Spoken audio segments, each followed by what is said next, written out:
welcome. It is good to see you all, and I have the pleasure today of introducing our speaker, Carlos Crespo. Carlos is professor and he's vice provost for undergraduate training in biomedical research. I have to look at that, I can't remember it.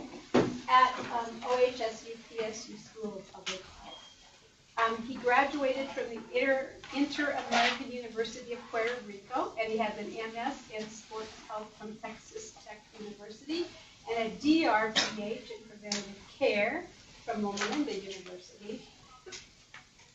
To summarize, I'm not going to go through the multiple things that I sent out for you to see, but he is a very accomplished and an acclaimed scholar, and he has a focus on epidemiology of physical activity and the prevention of chronic disease.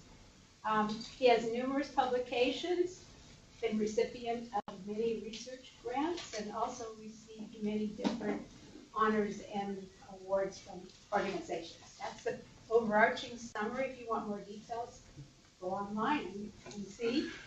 But one thing I wanted to bring out is that PSU did receive the NIH. It's an Enhancing Cross-Disciplinary Infrastructure Training in Oregon. That was in 2014. You may, I don't know if you're going to tell more about that, or maybe a little bit. But anyway, was quite a big award, and Carlos, I think, designed it and is running it. And it really is about growing the number of diverse researchers in Oregon. And he'll tell us more about it, but it's kind of exciting. So good to hear more about that. I think what I'll do, just pause here to say that, share with you what I value most about Carlos, and that is his passion and his dedication for public health and for building public health capacity in Oregon.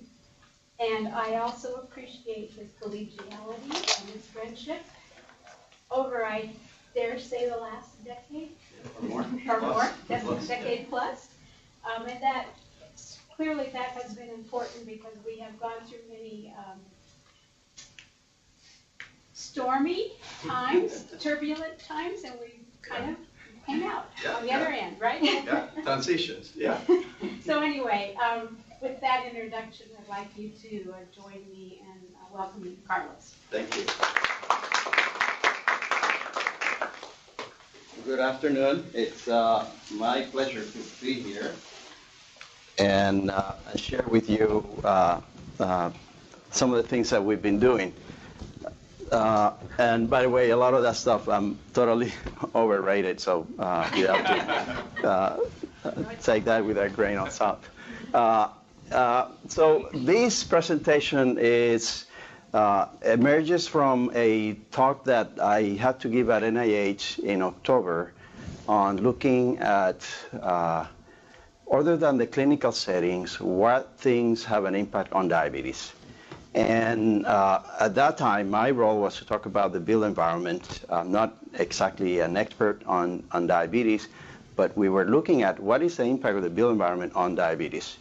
So I do have some information on diabetes, but I'm going to try to talk more about the impact of the built environment, the impact actually of community health, and aspects of the environment that could increase or decrease diabetes. Most of what we know now is what happens at the clinical setting, and perhaps that passion for public health is manifested in the presentation. I did get some slides from Corvallis that you recognize. I think that's Marie Harvey crossing the street. Actually, it's not, but it's on the web. But that's you have a beautiful setting, a beautiful city here in Corvallis. Let me see. Got it. Okay. So a couple of points. So it's one of the interesting part is that we have an environment that have an influence on our behaviors, and there is a two-way relationship between our behavior and the environment. For example, we hear a lot about if we had sidewalks, people will walk more. But actually, there are places where people don't need sidewalks and they walk. And there are cars who know that there are no sidewalks and they're pedestrian and they calibrate each other. If we continue to hammer the fact that there are pitfalls in the environment, then it sort of gives people an excuse not to do what they're supposed to be doing. At the same time, there is the rationale that if you develop an environment that is conducive to our healthy behaviors, people are more likely to engage in them. And the area of research in that space is quite limited.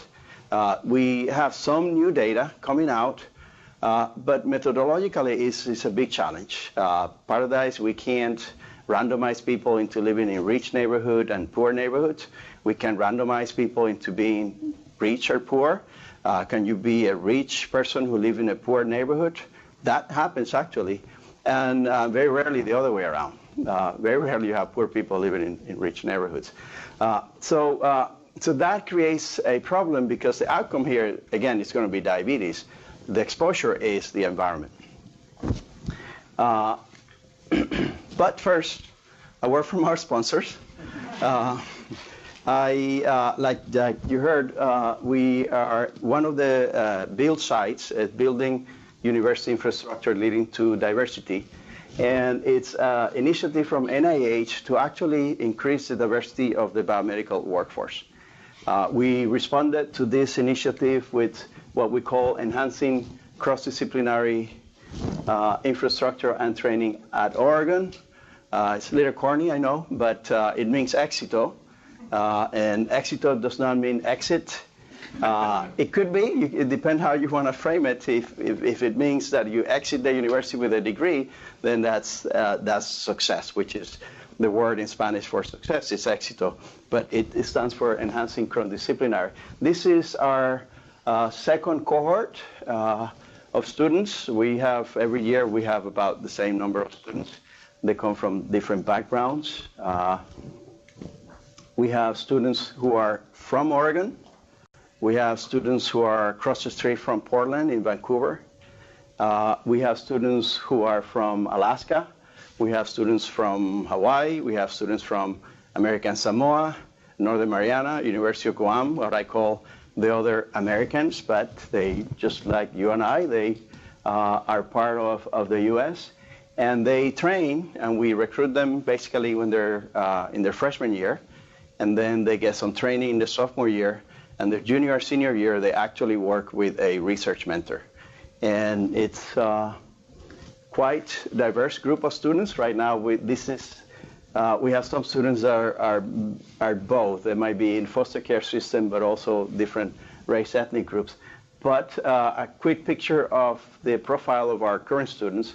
It's a quite diverse group, and it's extremely rewarding to see them being successful. And actually, it's more rewarding how they manage their own diversity and how they appreciate what each of them brings to the group and to the cohort. It's an art, and actually it's actually a science in terms of how do you get the students to be engaged.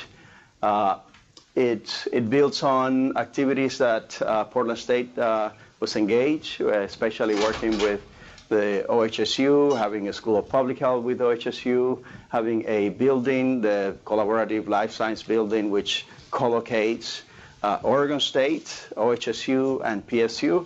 And it actually allows the students to start participating and being part of a group of students. They see students who are in medical school, the students who are College of Pharmacy, and then they are themselves who are juniors and seniors.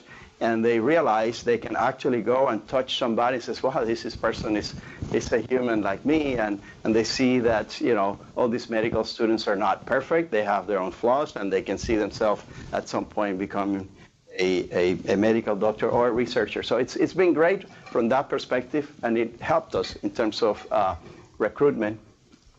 Our last freshman class was quite diverse at Portland State, and we had some other initiatives. This is a brief description of the things that we are doing. So at any given time, something goes wrong because we have a curriculum that is integrated, that embeds research learning objectives in the classes. We have peer mentor, career mentors, and research mentors, so a student have more than just one mentor. This is the research experience that students engage by working with an established investigator either at OHSU or PSU. That is easy to say. It's easy to write it and put it in a grant. But when it comes to actually match a student with a faculty, it's not that easy. Most students don't know exactly what they want to study, and it's not 3 months later that they realize they hate what they're doing. And similarly, the faculty, they may have some expectation about the students. And we try very hard to make sure that when they arrive into that laboratory or that research space, that they feel confident. There is a lot of lack of confidence in these students, but we want to make sure that what we've been telling them lately is go out there and fail with gusto. Just make the biggest mistake, but be sure that you're doing it with passion, because they are actually afraid of getting and breaking something. It's like when we started using computers. And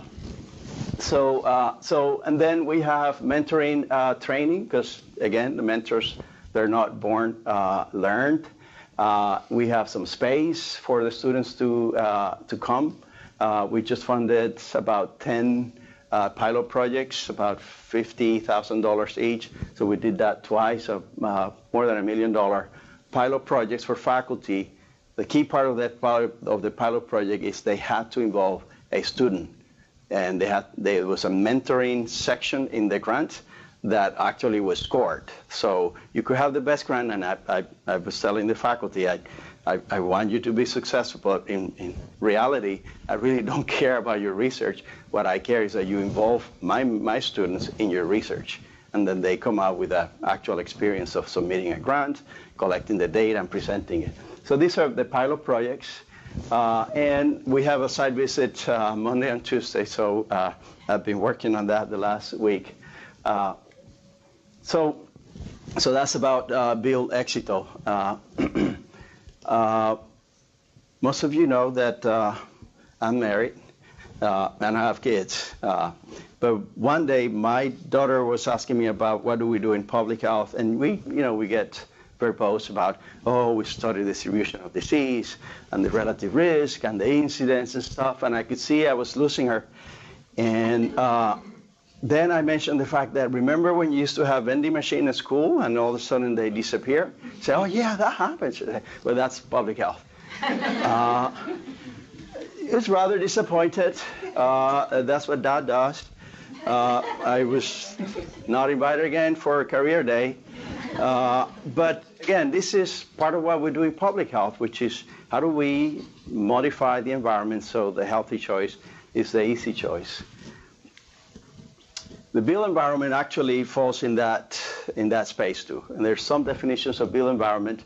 These are two of the ones that are most used. It's things that are human-made spaces that can be modified by people. Mostly are buildings, parks, transportation systems, man-made surroundings of a neighborhood, density of fast food, distance to parks, sidewalks, completeness, etc. So this is built environment. And this is important because now we have a definition.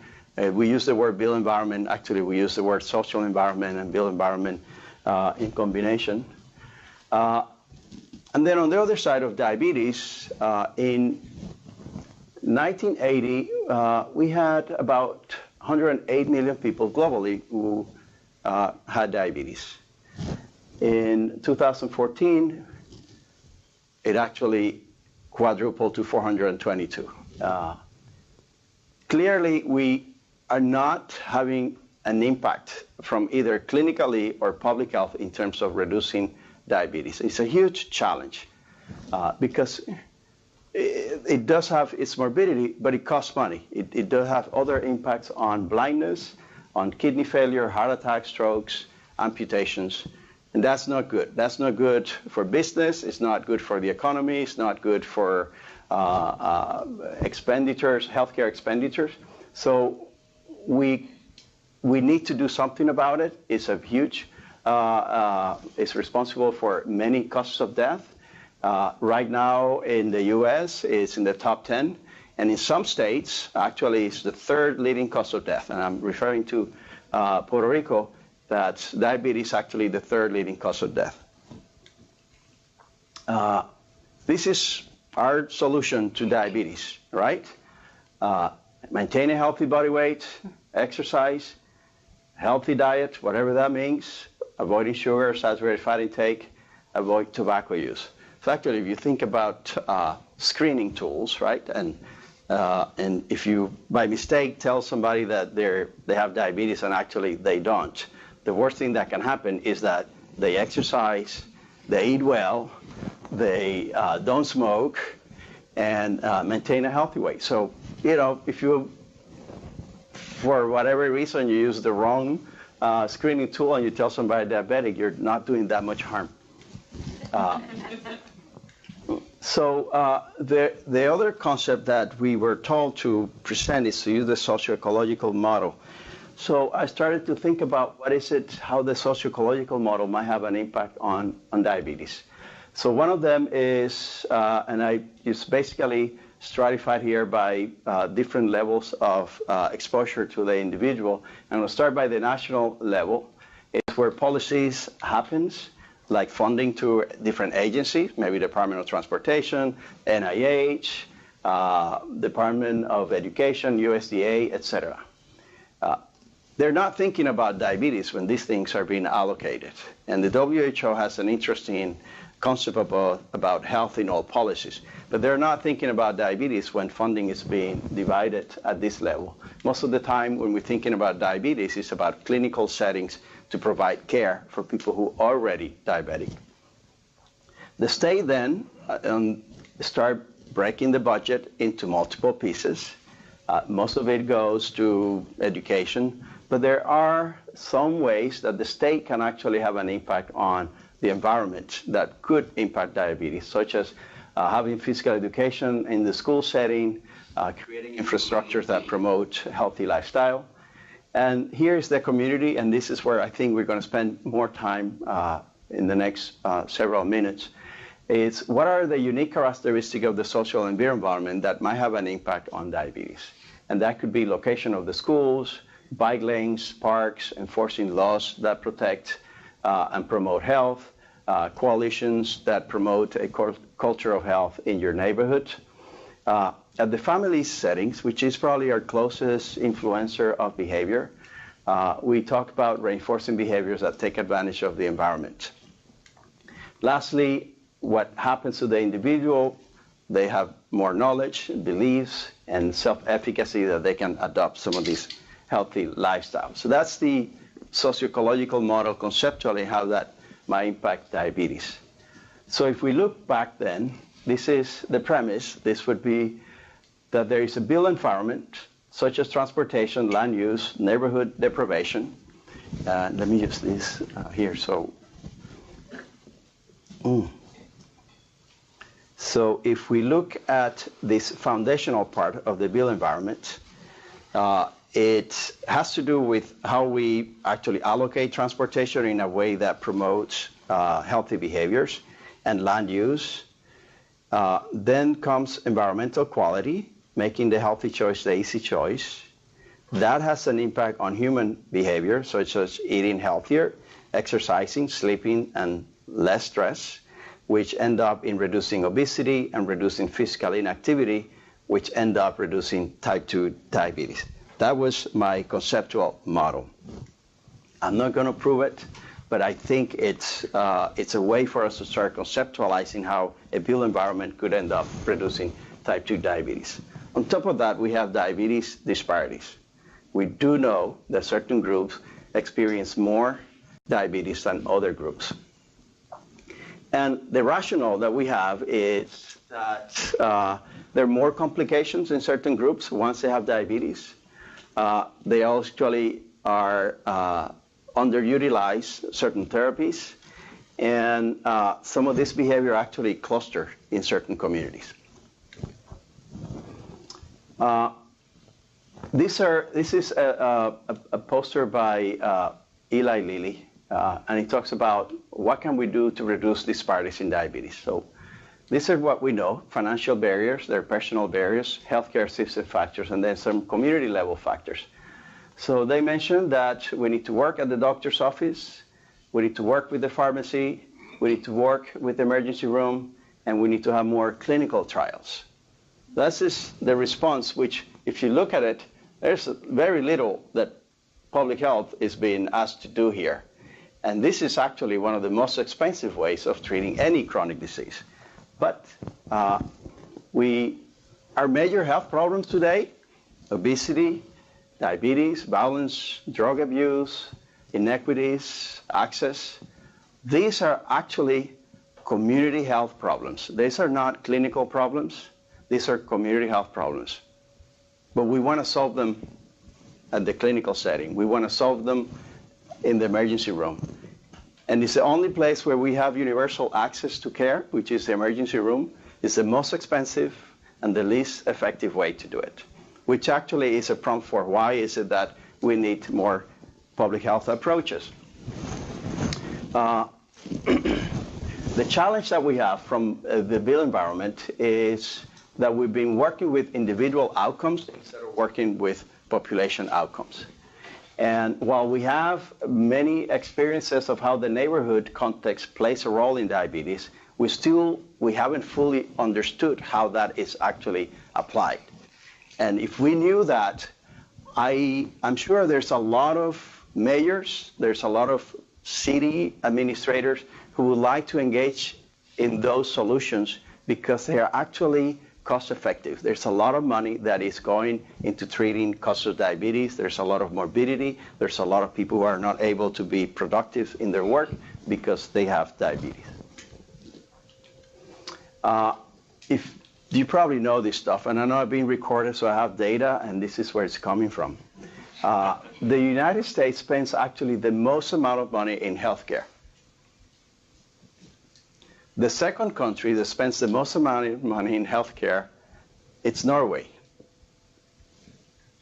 But actually our outcomes, we're actually among the worst in terms of outcomes. So we have a problem, healthcare. We actually have an idea of bringing more people from the second most expensive country in healthcare, Norway, to the US. But there are other solutions. Not only are inefficiency shows here, this is life expectancy, which is a very stable indicator. I mean, when we think about mortality for asthma, mortality from this and that, there might be disagreements of our countries, but when you're dead, you're dead. And it's a very yes-no dichotomous variable, and you can bring 10 doctors and all would agree, yeah, it's not breathing, it's not pumping blood out of the heart, I think this person is dead. So we have life expectancy as an indicator to the age. And here's the amount of money that we spend per capita. This is the US, this is Norway.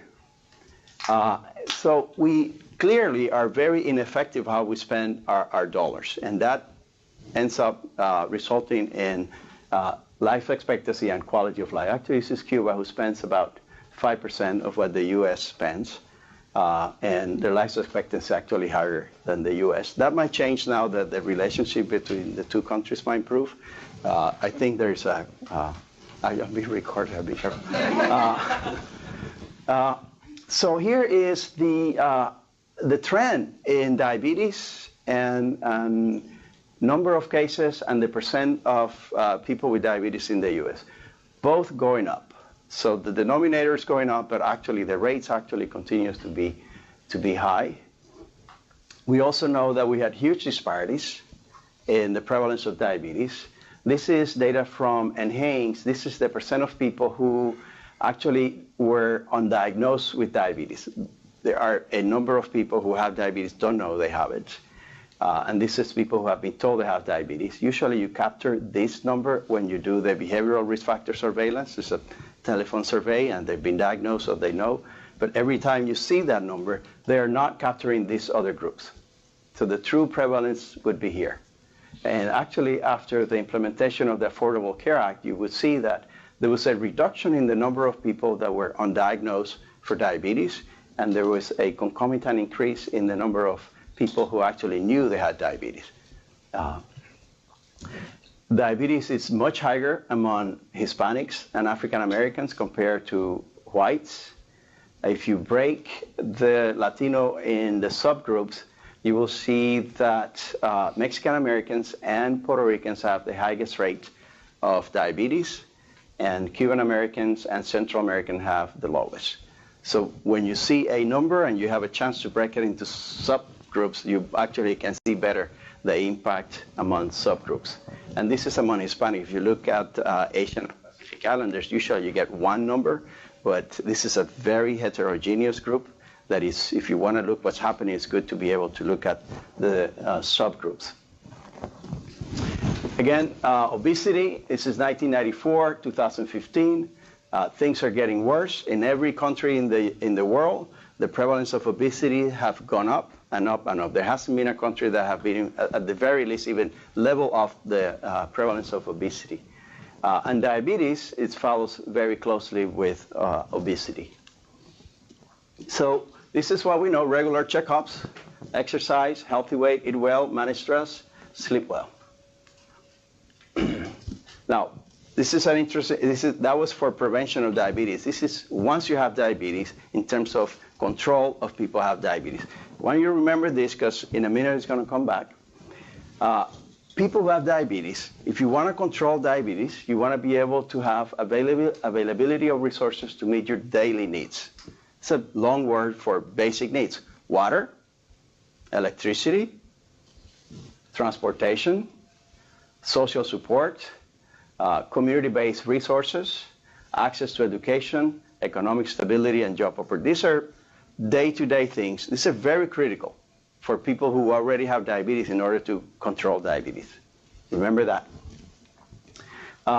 For disparities, we have limitations in our ability to do research, because we cannot randomize people into race, ethnic groups, or randomize into social class. Though I have some idea about randomizing people into social class, which has to do with the lottery, because that's a way where it's by chance that you win the lottery, and most people who win the lottery because they don't have money, and then all of a sudden your social class change overnight.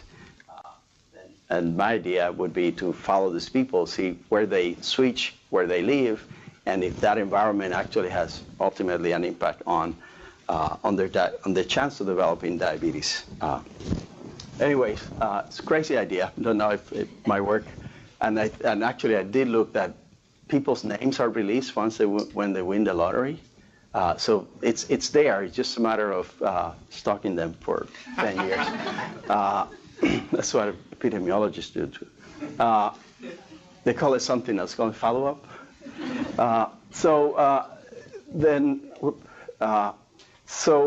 What we are stuck with is evaluations of policies that were implemented that people were not randomized. It was like, okay, we're going to build a park and then you monitor, but that has its own selection bias, or natural experiments. And those, again, have their flaws, but that's what we have so far. There's one study, and I'll share with you. Obesity, we know what it is: an imbalance in energy, more energy in than energy out. And it's a big component of diabetes prevention and also diabetes control. So this is data from NHANES, and we didn't find anything, that it's worthy of a Nobel Prize, other than, we do know that there's more inactivity. This is no leisure time physical activity among blacks and Mexican Americans. Double, basically. So the prevalence of inactivity is actually greater for blacks and Mexican Americans. We also know as we get older, we become more inactive. That happens for whites, blacks, and Mexican Americans. And I'll highlight a few things from this slide. That is, if you look very carefully at the prevalence of physical inactivity, these are whites, non-Hispanic whites, 70 to 79 years old.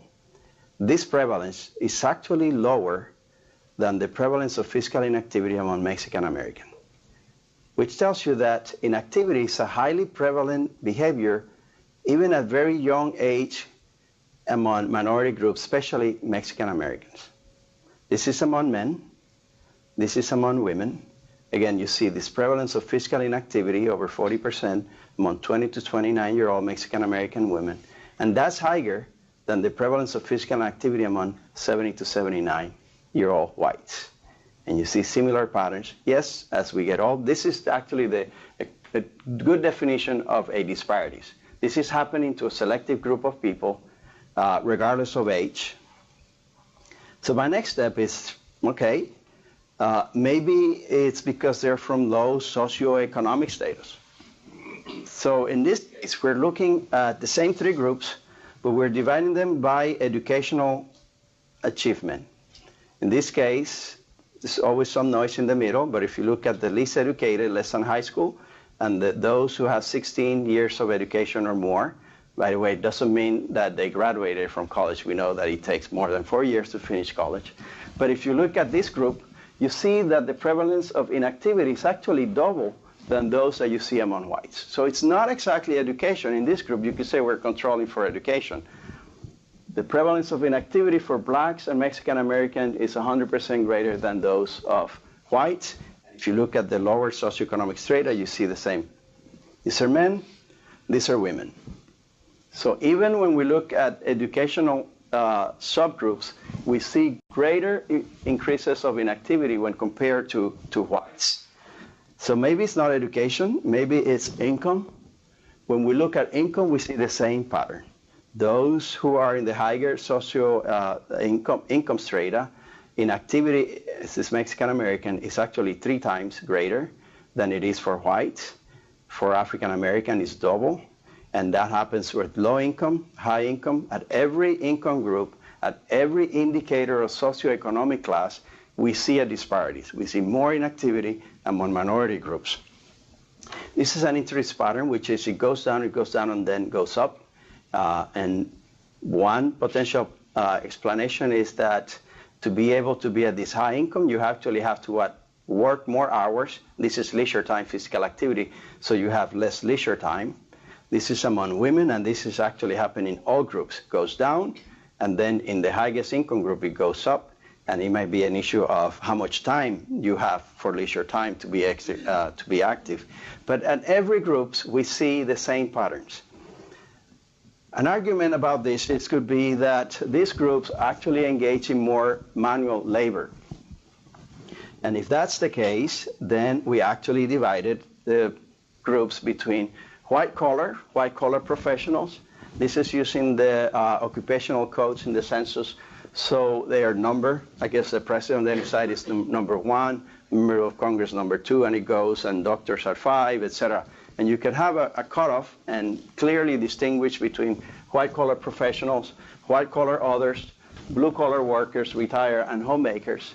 But what you see is, again, it doesn't matter your occupation, your income, your education, inactivity is consistently and significantly higher in every minority groups, regardless of socioeconomic strata. This is for women. So that's quite interesting because that makes us start thinking about there is more to this variable called race that is besides socioeconomic status. What is compacted in that variable is quite interesting. I don't think it's biology itself because it's a behavior, it's physical activity. It's not that you can exercise or not based on the color of your skin. Now we found this interesting, which is that African Americans and Hispanics. This is about neighborhoods that have high levels of poverty. So you have a neighborhood that is probably at high levels of poverty in that neighborhood. African American and Hispanics, whether they make $75,000, whether they make less than 40, consistently are more likely to live in poor neighborhoods. And that makes you start thinking about, so it's not exactly there's something in your race, it's like where you live, your neighborhood, that community aspects that we were talking about, socio-ecological model, that has an impact on your health. And so we do know that blacks and Hispanic are more likely to live in poor neighborhoods regardless of their income. Maybe family, might be that they feel comfortable, maybe it's a place where they're not discriminated, they're treated like anybody else. And if that's the case, then we can see how there's a big correlation between prevalence of diabetes prevalence of high poverty. It's ecological. It's a correlation. It doesn't mean that if you're poor in one side, you're going to develop diabetes, but that's the case. So remember that slides about control of diabetes? Here's the slide. By the way, Alaska is a lot bigger than this. Alaska probably takes half the U.S., and Puerto Rico is a lot smaller than that. It would probably be like a little dot somewhere. But the highest rate of diabetes in the U.S., based on BRFSS, is actually in Puerto Rico. And this is an island in the middle of the ocean. It's surrounded by water. I don't know if you have heard a major philosopher of the 21st century who discovered that. So very recently, they were impacted by a hurricane. No water, no electricity. And this is the place with the highest prevalence of diabetes.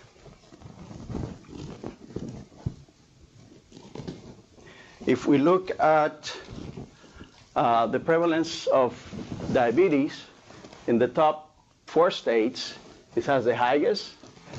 We look at prevalence of diabetes among blacks and American Indians, also among the highest. And if we look at their income, this is the median income in the U.S. These places, this is actually an outlier, but it's true. It's $18,000. That's the median income in Puerto Rico. But these states also have the lowest income. If you look at African Americans and American Indian, they also have the lowest income. So there is a relationship between poverty and diabetes. This is a map of Puerto Rico, and this is the number of pharmaceutical companies in Puerto Rico. So you can't say that they don't have access to drugs. They're there. But that's not having a huge impact on reducing diabetes.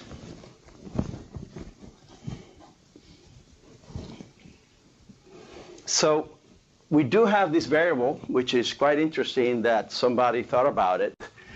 It's a way to calculate neighborhood deprivation. And that's actually a good tool because now we can quantify from one neighborhood to the next one neighborhood deprivation. And this is quite interesting because this helps in terms of developing methodologies to study the relationship between the environment, especially the built environment and social environment, and diabetes. It has to do with availability of grocery stores, recreational facilities, educational resources, noise, violence, poverty, high crime rates. And the solution to that is to have mixed income neighborhoods, produce affordable housing for diverse labor force, seek equitable growth of new residents, and increase home ownership opportunities. Now, write a grant and put that as your aim. I am going to increase home ownership opportunities and see if we have an impact on diabetes. It's for 5 years and the amount of money that you get in any grant, you can't do that. That's why we have methodological challenges, because these are huge problems. And we ourselves, just in public health, are not going to be able to solve them unless we have an opportunity to make significant and probably unrealistic changes.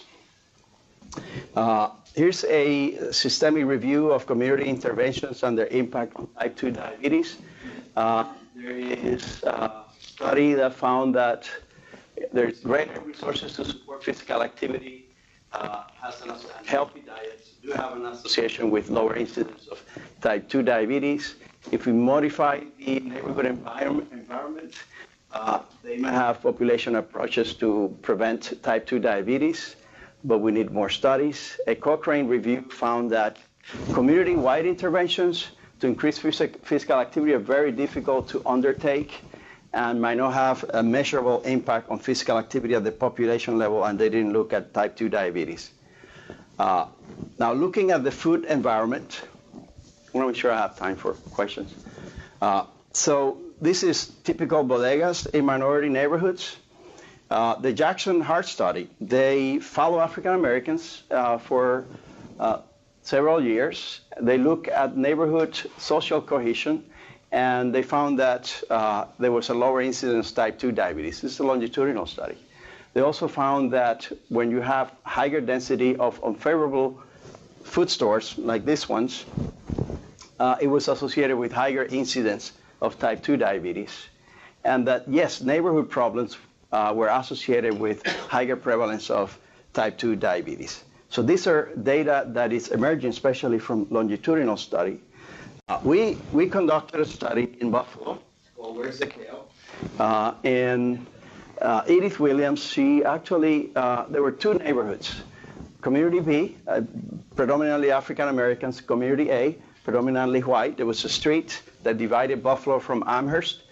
And she went store by store, all these mom and pop stores, and she had a list. And in that list were the DASH diet fruits and vegetables.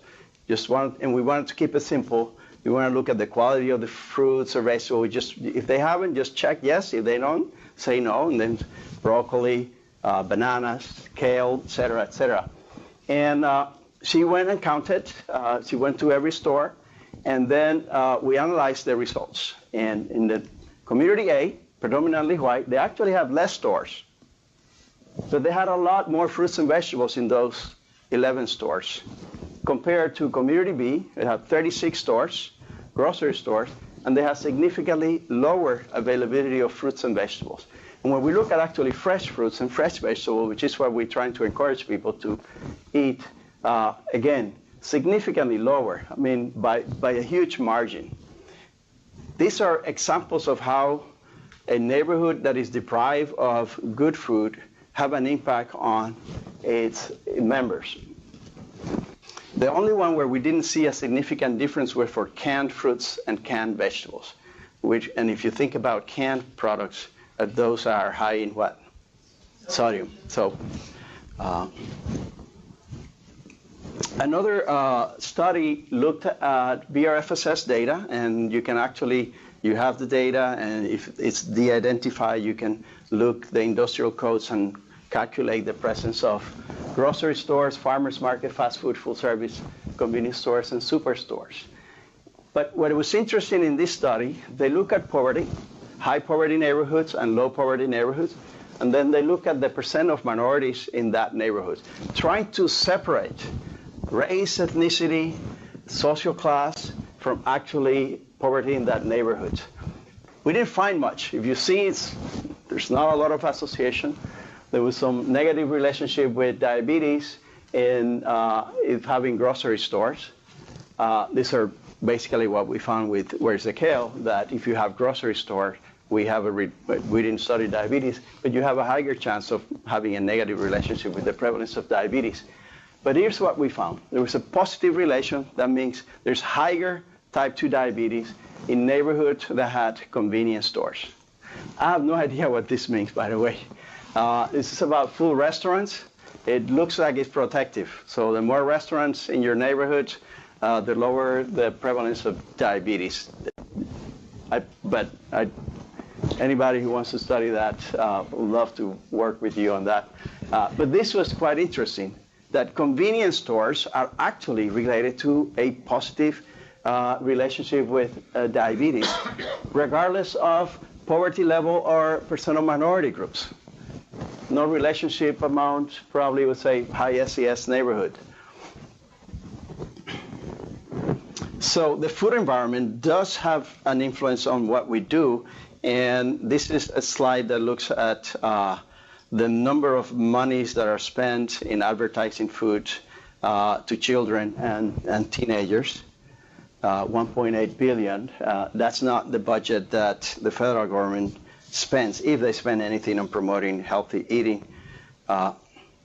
And if you look at how much money we spend in fast food, and this comes from a reliable source, this is from USA Today, but by far, we spend the most amount of money in fast food. So a question then is, if we change the environment, will people use it? This is in Portland. This is, I don't know if you know, this is a valet parking. So if you ride your bike at OHSU, you drop it here, and then you go to work, come back, you give your ticket, and you get your bicycle back. Makes it easy. So it's just making the healthy choice easy. If we change our neighborhood, would people actually be more active? What we have found is that, yes, as we increase the number of bike tracks, bicycle traffic goes up. As we provide more options for people, so this is use of driving to work has gone down, as use of buses and trail goes up. So there is a relationship. Again, there might be a self-selection bias. The people who like to bike move to Portland or move to Oregon. This just came out last week. It's the Built Environment as Determinant of Physical Activity, a systematic review of longitudinal studies. So they look at total physical activity, transportation physical activity, and leisure time physical activity.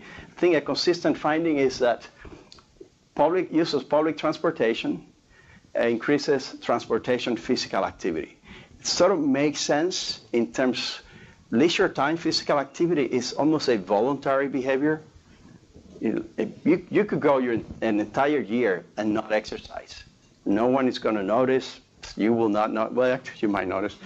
But it's not like eating. You have to eat every day. You have to make a decision every day what you're going to eat, because otherwise you go hungry. But exercising, you can ignore it altogether and you're fine. But we have to move from point A to point B every day. Unless you stay home, but every day you have to make that decision. I'm going out either to work, to go to the supermarket. So it's an opportunity from the public health perspective, a community health perspective, to increase physical activity by giving people options other than getting in the car. I have an interesting story with my father-in-law, which I love. So we were in Holland, and we were going to go to the supermarket to grab something. My first instinct, it's in Holland, was to go to the car. But he was not with me. He went to the bicycle. And that's what they do. That's intrinsic in terms of we're going to the supermarket, it's not that far. We're going to get in the bicycle and get it. That's not how we think. We are a very car-centric society. And that's why I think this systematic review shows that there are places where we can actually intervene from a community health perspective to increase physical activity. So this is a decision that the City of Oregon have made, which is the pedestrian is number one. So when you design the streets, you design transportation, pedestrian number one, bicycles number two, public transit three, commercial vehicles, taxi, high single occupancy vehicles. And you know it when you go to Portland that they really don't care about you driving your car in the city. It's complicated.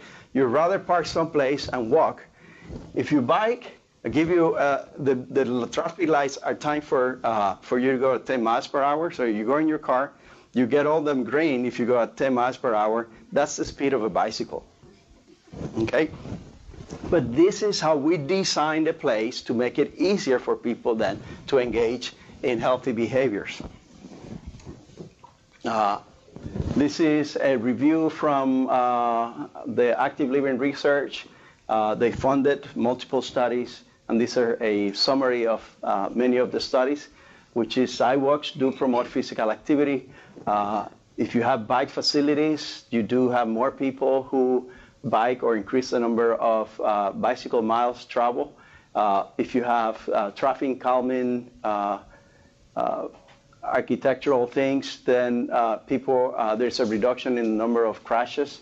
So there are things that we can do actually that promote physical activity. This is the study that I've been trying to share with you from the beginning. Glad you stayed. So this was published 2011 in New England Journal. So the Housing and Urban Development, they give vouchers for housing. They designed a randomized study. They told some people, you get the voucher, but you need to move to a neighborhood where less than 10% of the residents are poor. So here's the voucher, move, but it has to be in a rich neighborhood. Here's the other group, the traditional, which was you get the voucher and you do what you normally do, which is go find housing. And then there was a control group. They got nothing. They monitor what happened to them for the next 4 years. And what they found was that obesity levels and HbA1c were improved in the group that received the experimental treatment, which is moved to a low poverty neighborhood.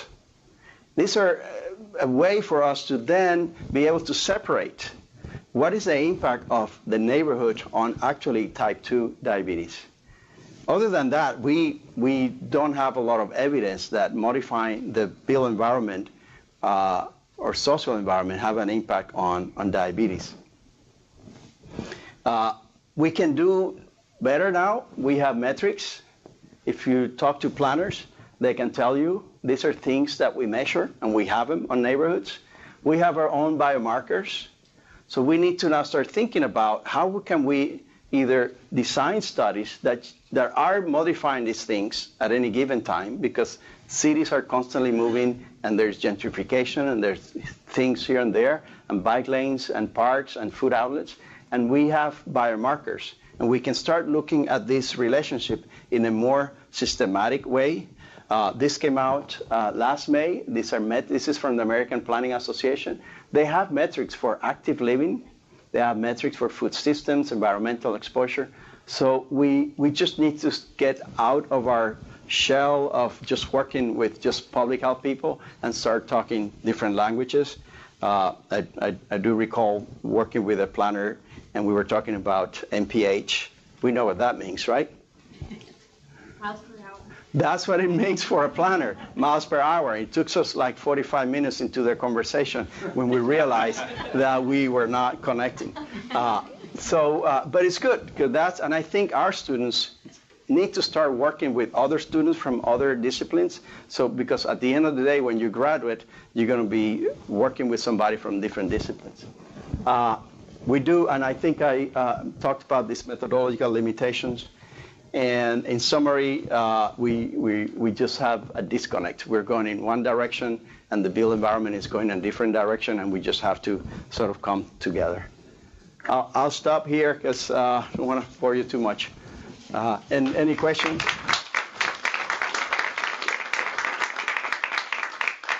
We do have time for questions. Anybody have? Thank you. Thanks. So actually, there's a natural experiment in Cuba that happened in the 90s with the collapse of the Soviet Union. Oh, the bicycles. The bicycles, the Chinese bicycles, very heavy Chinese bicycles, they had to import from China. When they all of a sudden they didn't have any gas, any petrol because of the collapse of the Soviet Union. All of a sudden they cannot buy anything, they don't have money. And so in the mid 90s in Cuba, there's they're basically a famine called countrywide. And they didn't have gasoline for cars, they didn't have gasoline for buses. And people had to walk and had to bike, had to carry their family on their bikes. It was remarkable to see. Now, it was very hard times. Now, the prevalence of diabetes went down like sharply and over the next few years. Now, after the late 90s, early 2000s, when the government redesigned the economy, started bringing dollars and tourism, the country started to recover economically, prevalence of diabetes went back down. It was published in British Medical Journal about 3 or 4 years ago. Wow. Manuel Franco, published that study. It's incredibly interesting. Naturally. And I'm sure that Javier knows a lot about this stuff, but they have excellent surveillance mechanism in place, so they can really track these things very carefully. Whereas it's unless we take the initiatives to start measuring these things, that we will not be able to document how one thing relates to the other.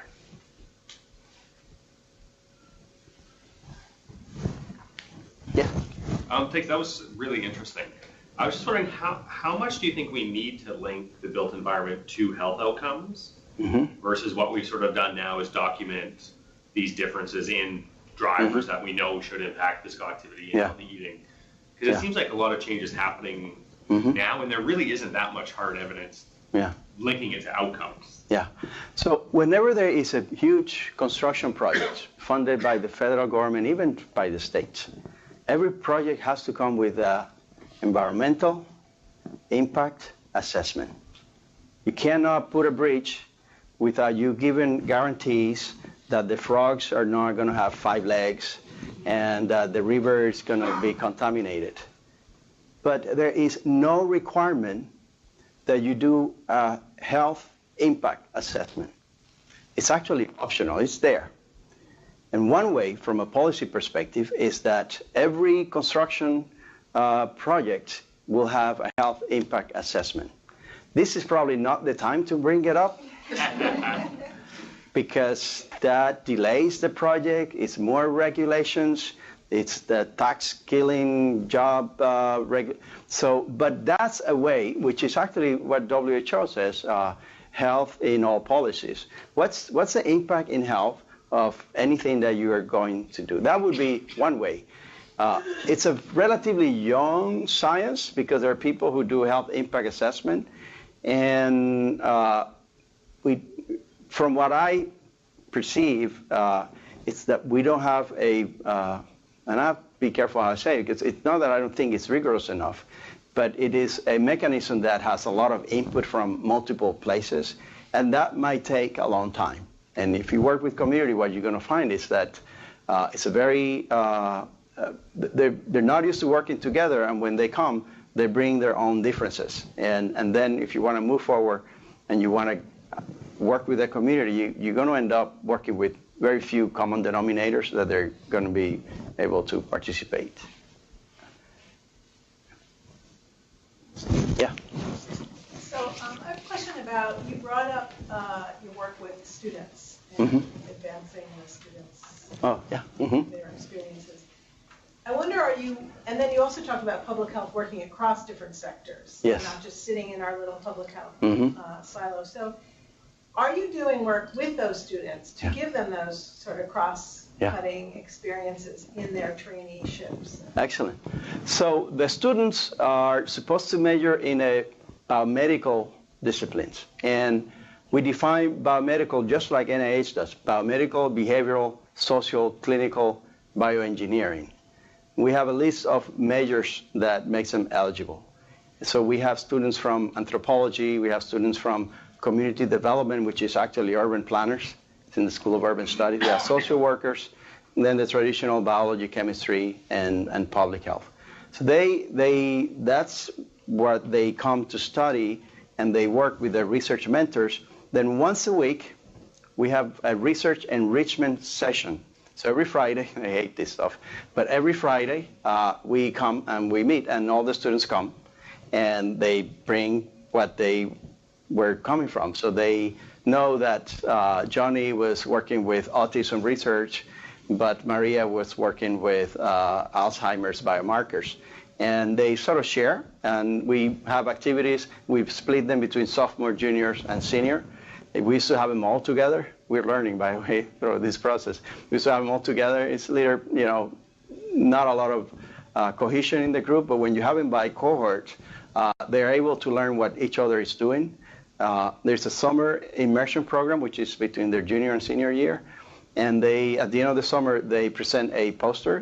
They actually present it orally, and then they put their poster, and all the students are supposed to go, and they see what each other is doing, and they sort of also go and rank the other people's poster. But it's a way for them to force them to read what somebody else is doing, evaluate what they're all doing, and then when it's their turn, they can actually improve. That's what we're working with. The other part is the career mentors need not be of their own major. So we're matching them with career mentors, and sometimes they are the same majors, but sometimes they're not. Yeah, thank you. Other questions? Yes. What do you think autonomous vehicles are going to do? It's going to save life, because we humans are the worst drivers. And I think if we just get out of the business, we can be on our phones and Instagram all we want and let the car do what the car needs to do. But What about for physical activity? But so I don't think it's going to exactly. I think it's going to.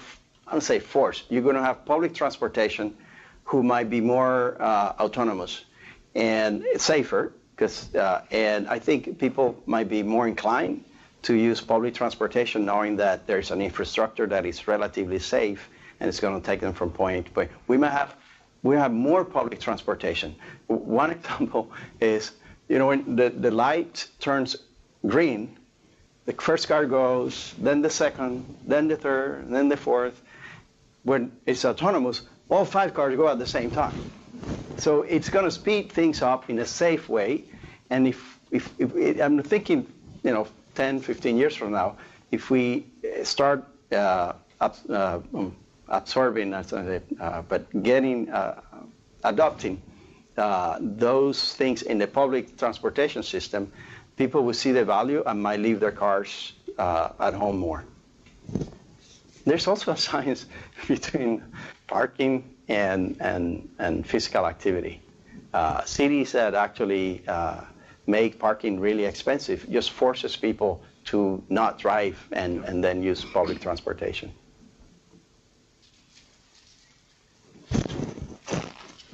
Okay, thank you. Thank you very much. Thank you.